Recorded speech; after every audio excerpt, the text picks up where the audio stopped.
성경을 읽다 보면 이것도 성경인가 하는 생각이 들 때가 많죠. 거기 유다가 자기 며느리 다말하고 관계를 해서 아이를 낳는 장면 이런 거 보면 참 민망하게 짝이 없지 않습니까? 이것도 성경인가? 성경에 무슨 이런 이야기가 다 들어가 있나? 그런 생각이 듭니다. 특별히 예수님이나 사도들의 행적이나 당시 상황을 설명하는 본문들을 보면 더 그런 생각이 듭니다. 예를 들면 떠나가시더라. 오늘 같은 본문 이런 것들이죠. 예수님의 교훈이나 가르침, 설교에서는 은혜를 받고 뉘우치기도 합니다. 그러나 오늘 같은 본문이 나오면 지문 정도로 우리가 취급을 하고 넘어가 버립니다. 그러나 이런 본문을 소홀히 다루면 안 됩니다. 오히려 속도를 줄이고 행간을 살펴야 됩니다. 이 행적과 이 상황이 왜 생겨났으며 뭘 의미하는지를 꼼꼼히 들여다보아야 됩니다. 예를 들면 사복음서에 도배를 하고 있는 지문이 있죠. 떠나가시더라. 우리 지난번에 우리 권사님께서 길이라는 단어를 찾아봤더니 몇 번 나온다고 해요? 마가복음에 10몇 번 나온다 그랬습니까? 그것처럼 주님이 떠나가시더라. 여러분 보면 늘 한쪽 지역에서 다른 지역으로 옮기실 때 또 다른 마을들로 가자 떠나가시더라가 계속 반복되고 있습니다. 우리가 이 말을 자세히 들여다보면 그냥 스쳐 지나가지 말고 아이고 또 가셨구나 이게 아니고 그 말씀의 행간을 자세히 살펴보면 하나님의 나라가 보입니다. 주님이 시작하신 하나님의 나라가 어디로 가고 있는지, 하나님의 나라의 본질이 무엇인지를 발견하게 하는 아주 중요한 말입니다. 그래서 성경은 한자도 놓치지 말고 우리가 읽어야 됩니다. 그래서 성경학자들이 그러므로 그러나 이런 접속사를 잘 봐야 된다고 이야기를 하는데 그 정도가 아니고요.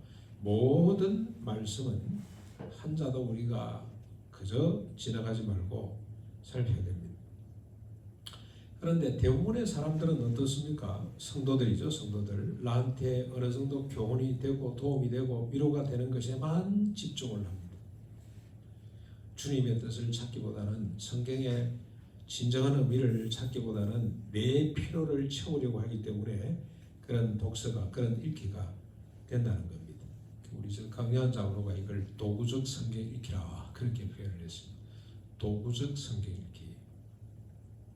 그래서 이분 늘 강조하는 거 라틴어로 렉처 디비나, 하나님 말씀을 수동적으로 읽는, 내가 능동적으로 자꾸 요리하려고 하지 말고 말씀이 나를 읽히도록 그렇게 하는 훈련이 필요하다는 걸 자주 강조를 했는데 전적으로 동의할 만합니다. 매일 성경 마가복음을 통해서 기록된 모든 본문을 충실히 보고 읽기를 원합니다. 내가 듣고 싶은 소리가 아니라 주님이 하시고 싶은 말씀과 뜻을 듣고 보기를 원합니다. 오늘 본문은 이렇게 기록되어 있습니다. 20절 집에 들어가시니 무리가 다시 모임으로 식사를 겨를도 없는지라. 예수님의 공생의 3년 동안은 언제나 분주했습니다. 여러 가지 이유죠. 병고침, 귀신을 쫓아내고 표적과 기사를 행한 것 때문에 몰려드는 무리가 너무 많았습니다. 그래서 식사를 겨를도 없었습니다. 요즘으로 치면 아이돌처럼 대중으로부터 큰 인기를 끌었다고 할 수가 있습니다. 우리 막내 재현이가 어제다 글댔는지 하여튼 미국 갔다 왔다가 그 다음날 일본 갔다가 그 다음날 서울로 돌아오는, 그래서 이놈이 가방을 챙겨가면서 내가 마치 연예인 같네 아이돌 같네 이런 이야기를 하는데 그렇구나. 우리 연예인들이 아이돌들이 이렇게 바쁜 생활을 하는데 예수님도 그만큼이나 바빴습니다. 그런데 예수님은 이 점에 대해서 대단히 안타깝게 생각을 했습니다. 그래서 병을 고치고 나시는 우리가 보아서 알다시피 이 사실을 다른 사람들에게 알리지 말라고, 네가 병 났다는 거 제사한테 가서 그냥 확인만 하고 검증받고 조용히 있으라, 절대 사람들에게 알리지 말라고 엄히 경고하셨습니다. 그리고 숫자 한 곳에 머물지 않았습니다.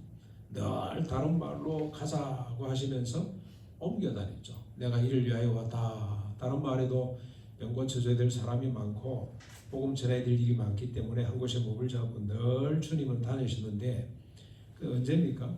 베드로가 새벽에 기도하고 계신 주님을 찾아와서 주님, 사람들이 벌써 왔습니다. 주님을 찾습니다. 줄을 세워놓고 왔겠죠. 줄을 서시오 해놓고 야, 우리 주님이 대단하네. 인기를 상당히 얻어가네. 근데 주님은 그 말을 들으시고 어떻게 했습니까?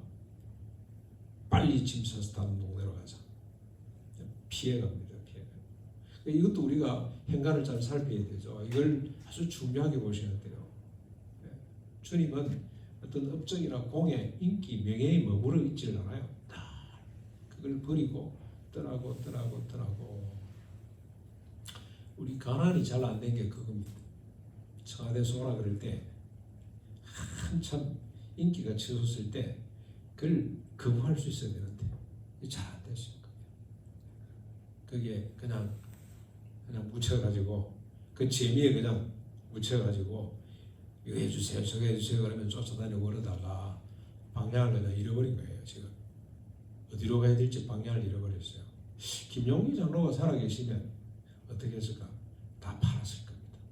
탕탕 팔고 축사하고 해서 또 다른 곳으로 버려진 땅으로 갔을 거예요. 이분은 그게 필요할지도 모르겠습니다. 주님은 또 다른 말로 떠나가신 분이에요. 길떠나신 분이에요. 길떠나. 날 길에서 사신 분이고 하루도 한 곳에 머물지 않았다는 거 우리가 이 행간에서 놓치면 안 되겠습니다. 그런데 대중으로부터 인기를 얻는 만큼 반대하는 세력도 만만치 않게 일어났습니다. 21절 22절입니다. 예수의 친족들이 듣고 그를 붙들러 나오니 이는 그가 미쳤다 하미니라. 22절 예루살렘에서 내려온 서기관들은 그가 바알세불이 집혔다며 또 귀신의 왕을 힘입어 귀신을 쫓아낸다 하니 친족들은 가문의 명예를 망치고 있는 예수를 내버려 둘 수가 없었습니다. 집에 가두고 쇠사슬로 묶으려고 아마 그래서 나돌지 못하도록 하려고 찾아온 것 같습니다. 미쳤기 때문에. 예루살렘에서 파견된 서기관들은 한술 더 뜹니다. 막강한 권력을 갖고 예수가 바알세불에 집혔다, 사탄에 사로잡혀서 귀신을 쫓아낸다고 그렇게 선고하고 있습니다. 권력의 속성이죠. 자신의 생각이나 이익에 맞지 않거나 해가 될 만한 사람이나 집단이 나타나면 프레임을 씌우면 돼요. 귀신 들렸다, 마녀다. 그래서 여러분 중세시대 때 우리가 마녀사상 기독교가 정말 앞장섰잖아요. 요즘은 어떤 프레임을 시험을 하고 해서 종북자빨이다. 아주 무섭습니다. 그 다음에 골통수구다. 그렇게 서로를 굴레를 씌웁니다. 굴레를 씌우는 것만큼 자신은 선하고 의롭게 된다고 생각을 하기 때문에 그렇습니다. 권력만이 그런 것이 아닙니다. 모든 인간은 이 권력이 만들어 놓은 틀에서 벗어날 줄을 모릅니다. 왜냐하면 인간은 죄인으로 힘을, 권력을 지향하는 본성을 갖고 있기 때문에 이 굴레에서 벗어날 생각을 안 합니다.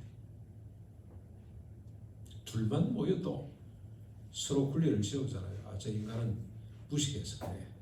아, 저 인간은 좀 모자라. 그래서 서로 굴레를 막 뒤집어 씌우죠. 왜 사람들이 예수를 미쳤다, 권력이 힘이 예수를 미쳤다, 바알세불이다, 귀신에 사로잡혔다는 굴레를 씌울까요? 예수가 능력과 힘을 가졌다는 사실을 그들은 인정합니다. 자신들의 눈과 귀로 보고 들었기 때문입니다. 그런데 예수님이 그 힘과 능력을 제대로 쓰지 않습니다. 기껏 한다는 일이 병이나 고쳐주고 유대인들 속에는 병든 사람을 불쌍히 여기는 마음이 없죠. 죄 때문에 그렇든지 조상들의 죄 때문에 그렇든지 문제가 많은 사람으로 봐요. 그래서 꺼리는 사람들이에요. 가까이 가고 싶지 않아요. 그래서 문둥병자 대표적입니다만은 우리 어릴 때만 해도 그랬습니다. 우리 어머니 이야기를 들어보니 동네 문둥병자가 나타나면 돌멩이로 쫓아냈다 그랬다. 전염된다고. 그런데 저희 친구 할머니가 예수를 믿고 그 사람을 맨날 데리고 와서 집에다 지어오는 겁니다. 그럼 우리 할머니가 막 불을 피워가지고 숯불을 피워가지고 소독한다 그러고 냄새를 없앤다 그러고 냄새가 얼마나 났겠습니까만은 그랬다 그러더라고요. 그러니까 이 예수 혁명이라는 것이 예수가 들어와 삼국 사회를 얼마나 바꿔놨는지 모릅니다. 만약에 예수님께서 힘을 제대로 사용했다면 그들이 생각하고 욕망하는 것에 힘을 발휘했다면 그들은 아마 스스로 무릎을 꿇고 종이 되었을 겁니다. 그런데 맨날 세리들 창기들과 같이 노닥거리기나 하고 그러면서 수세기 동안 쌓아놓았던 자신의 전통과 문화를 허물고 있었습니다. 대표적인 예가 뭡니까? 안식일이죠. 안식일이 사람을 매이지 사람이 안식일을 매이지 않다. 참 대단한 말씀입니다. 안식일에 지금도 유대인들은 그러더라고요. 뭐 엘리베이터를 안 눌린다면서요. 엘리베이터를 안 탈 정도로 경건한 유대인들은 주일날 안식일 지킨다고 그러고 있다는데 예수님이 오셔가지고 맨날 안식일 병자들을 고쳐주고 밀밭 사이로 지나다가 이삭을 잘라 먹고 그리고 시비를 거니까 주님께서 뭐라 그럽니까? 안식일이 사람을 위해 있지. 하나님이 안식일을 사람을 위해 만들어놨지 사람이 안식일을 위해 있는 거 아니다. 그렇게 외치고 다녔으니 저 귀신들이 저 미쳤다 하는 프레임을 씌울 수밖에 없었다는 겁니다. 자, 이런 굴레에 대한 예수님의 반응이 23절 27절에 나오는데 예수께서 그들을 불러다가 비유로 말씀하시되 사탄이 어찌 사탄을 쫓아낼 수 있겠느냐. 또 만일 나라가 스스로 분쟁하면 그 나라가 설 수 없고 지금 우리 한국 꼴나 보십시오. 여당 야당 나라제 가지고 서로 분쟁하고 있잖아요. 25절 만일 집이 스스로 분쟁하면 그 집이 설 수가 없고 여러분 부부가 서로 분쟁하면 누가 무너집니까? 자식들부터 먼저 무너지잖아요. 26절 만일 사탄이 자기를 거슬러 일어나 분쟁하면 설 수 없고 망하느니라. 사람이 먼저 강한 자를 결박하지 않고는 그 강한 자의 집에 들어가 세간을 강탈하지 못하리니 결박한 후에 그 집을 강탈하게 된다. 주님이 비유로 말씀하신 것은 사탄이 사탄을 쫓아내면 어떻게 되겠냐? 집이 스스로 분쟁하면 설 수 있겠냐? 논리 모순으로 어리석기 짝이 없다는 뜻이 되겠죠. 나는 사탄과 비교할 수 없는 권세와 힘을 가졌다고 주님이 스스로 증언하고 있습니다. 자기를 위해 상대를 부정하거나 틀에 가두는 자는 유치찬란한 모순에 빠지게 됩니다. 여러분들이 지금 정치권에서 하고 있는 들 보면 정말 우습죠. 정말 보고 싶은 마음이 추워도 없어요. 어떻게 그렇게 유치한지 모르겠어. 뭐 디올백이니 뭐 파우치니 그것 가지고 싸우고 있잖아요. 법칼을 사용했니 안 했니 그것 가지고 싸우고 있고 정말로 유치하기 짝이 없습니다. 자꾸 상대방의 해모를 덜추고 자극을 해야 자기 표를 넣는 우리 시민들, 국민들도 문제가 많은 거예요. 그런 노름에 같이 맞짱을 뜨고 장단을 맞추고 있다는 것이 너무 서글픈 일이 아닐 수가 없습니다. 그런데 이게 오늘만 그런 것이 아니고 예수님 당시도 지금 그러고 있는 겁니다. 자, 이런 모습은 부끄러움으로 끝나지 않습니다. 유치찬란함으로 끝나지 않습니다. 준엄한 심판이 기다리고 있습니다. 28절로 30절 그 심판이 뭡니까? 예수를 미쳤다거나 바알세불에게 집혔다는 비난은 성령을 모독한 죄입니다. 사람의 모든 죄와 모든 모독하는 일은 사함을 받을 수가 있습니다. 그러나 성령을 모독하는 죄는 영원히 사함을 받지 못한다고 주님이 선언하고 있습니다. 무서운 죄입니다. 주님을 귀신 들렸다. 지금 기독교를 비하하는 이야기들 참 대단하죠. 이 김용욱 씨 참 저는 끔찍해요. 이제 여러분 하나님도 내가 판단을 하십시오. 나한테 도움이 안 되면 갈아치우십시오. 갈아치우십시오. 만들어진 신, 이거는 용서받을 수 없는 일입니다. 이런 상황 가운데서도 주님이 시작하신 하나님의 나라는 계속됩니다. 어떤 굴레라도 주님이 시작하신 하나님의 나라의 역사는 막을 수가 없습니다. 31절로 32절입니다. 그때 예수의 어머니의 동생들이 와서 밖에 서서 사람을 보내 예수를 부르니 무리가 예수를 둘러앉았다가 여짜오되 보소서 당신의 어머니와 동생들과 누이들이 밖에서 찾나이다. 예수가 귀신 들렸다 바알세불에 집혔다는 말을 듣고 예수님의 어머니 동생 가족이 찾아왔습니다. 집에 데리고 가려고 왔겠죠. 너무 불쌍하기도 하고 안타깝기도 하고 무섭기도 하고 이제는 내버려두면 큰일 나겠다 싶어서 설득해서 집에 데리고 가려고 찾아온 것 같습니다. 사람들이 예호사고 있어서 접근할 수 없자 누가 예수님께 대신 전했죠. 당신의 어머니, 동생, 누이가 밖에서 찾고 집안 다 온 것 같습니다. 동생들, 누이들 하고 하는 거 보니까. 그랬더니 주님이 말씀합니다. 33절에서 35절. 대답하시되 누가 내 어머니며 동생들이냐 하시고 둘러앉은 자들을 보시며 이르시되 내 어머니와 내 동생들을 보라. 누구든지 하나님의 뜻대로 행하는 자가 내 형제요 자매요 어머니니라.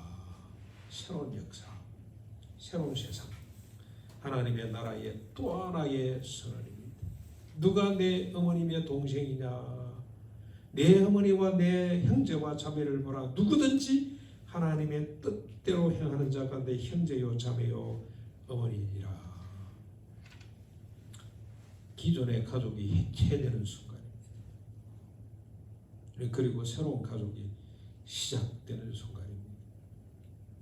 기존의 가족을 넘어서서 새로운 가족으로 확장되어 갑니다. 복의 개념을 우리가 확장해야 되듯이 가족의 개념이 확장되고 있습니다. 하나님의 뜻대로 행하는 자가 부모, 형제가 됩니다. 곧 한 가족이 된다는 뜻입니다.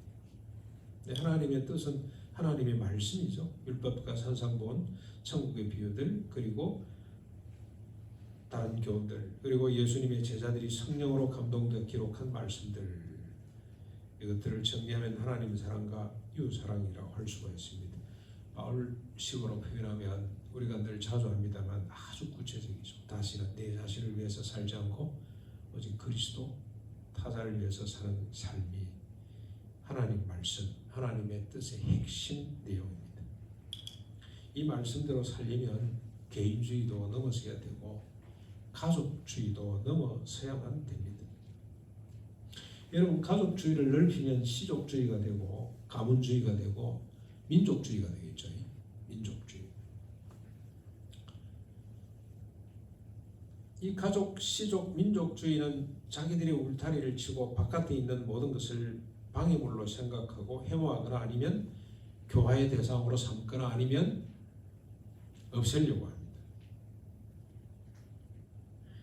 2차 대전 때 나치와 일본 제국주의를 통해서 우리가 경험을 했습니다. 그렇죠? 나치 히틀러가 뭘 가지고 독일 국민들을 하나로 묶어냅니까? 민족주의죠. 민족. 선택받은 민족. 아리안족.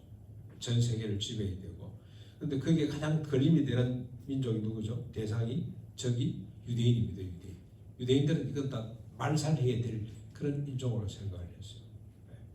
아주 막 비하는 이야기가 엄청 많습니다. 그런데 제가 최근에 지금 저녁에 올라가서 이제 하나 읽고 있는 책이 있는데 히틀러의 철학자들입니다.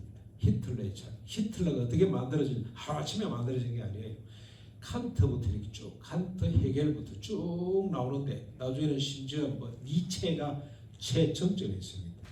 개인주의입니다. 극단적 자기 성장, 자기 중심주의가 히틀러 같은 이런 괴물을 만들어냈다고 그렇게 정의를 하고 있습니다.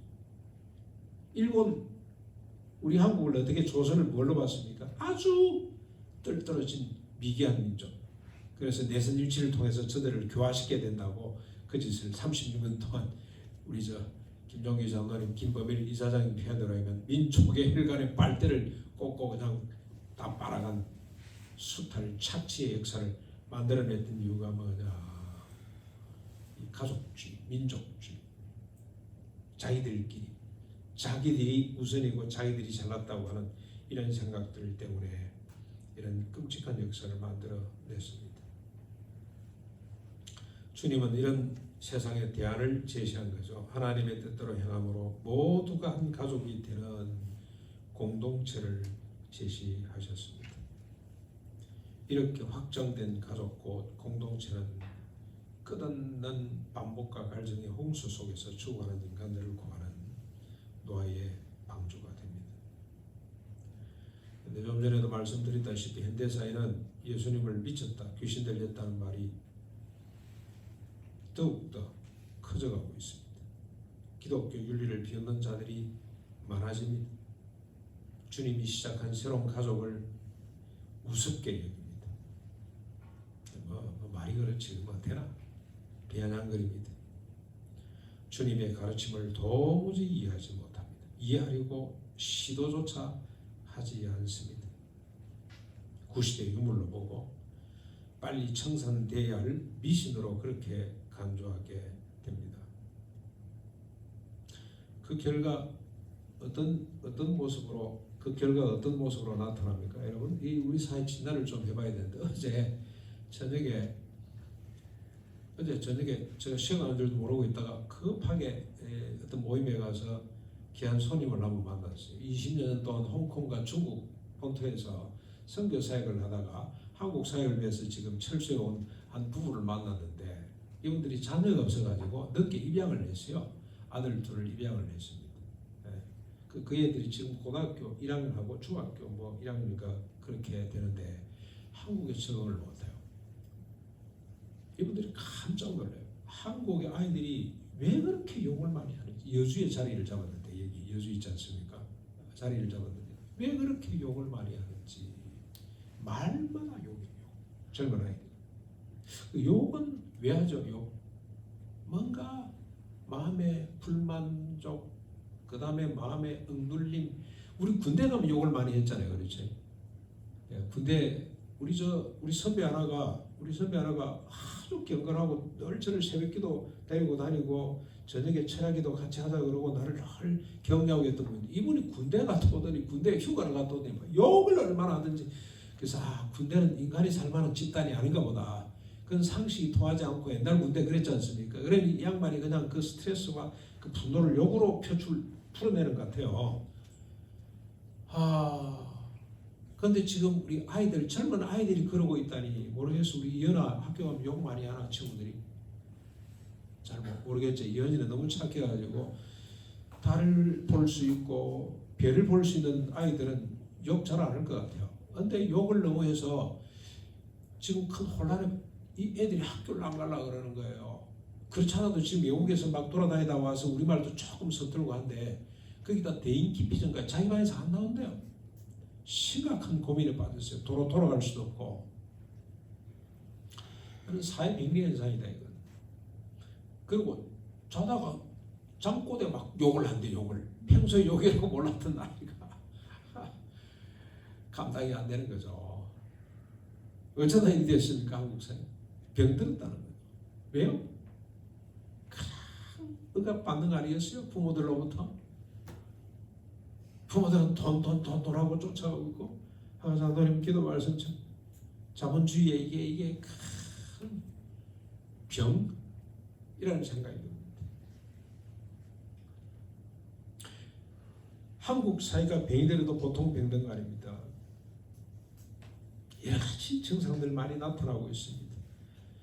그래서 가나안이 다시 시작하려고 합니다. 누구든지 하나님의 뜻대로 행하는 자는 내 어머니요 내 형제요 내 자매라는 말씀. 일가정신이죠. 일가정신. 이 정신을 다시 높이 들려고 하고 있습니다.